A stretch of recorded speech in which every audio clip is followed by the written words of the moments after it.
The FBI has released new photos from the Trump assassination attempt, which show how the shooter was able to conceal his AR-15 rifle as well as explosives in the trunk of his car.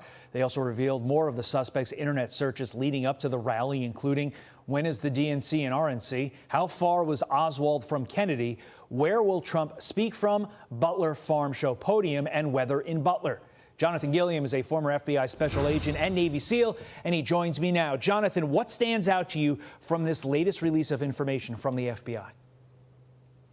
Well, let's start with the fact that they called this a target of opportunity. I think that's the wrong verbiage. I think that this was a target that he chose. He clearly did his research online, looking at all the different individuals that he thought he might want to attack, and he chose this one.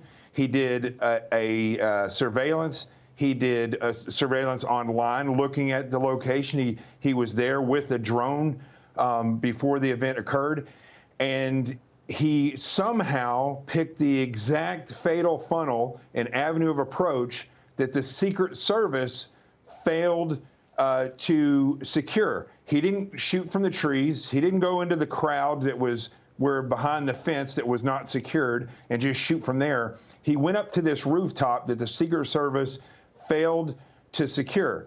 So obviously, this wasn't just a target opportunity. Obviously, he was able to gain this knowledge of the Secret Service failure, which always begs to the question of, did he have any other help involved from somebody in the government or somebody who was there that was telling him where law enforcement was or wasn't? The other thing that stood out are these explosives, Todd. You don't just get detonation cord off the shelf. You pretty much have to have a license, like a federal firearms license, to go and get detonation cord. That's what the FBI is telling us that he had. And if he got that, how did he get it? And when did he get it? Because, again, not a target of opportunity, a planned attack.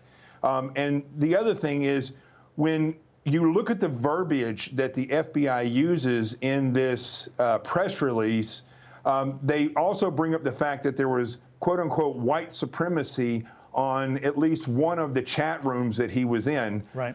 If that's the case, but they say that he wasn't necessarily involved with that verbiage, why mention that? Again, with Christopher Wray's past comments, with some other press releases that have happened, we always have to ask, why does the FBI secrete these little bits of information in there about verbiage? It's misleading, I think, to the public. Got about 30 seconds left with you. Do you think we should have a clearer picture by now as to who the shooter was communicating with these encrypted messaging apps? I mean, so far we have broad countries, but we don't have names. At least the public doesn't have names. 30 seconds to you.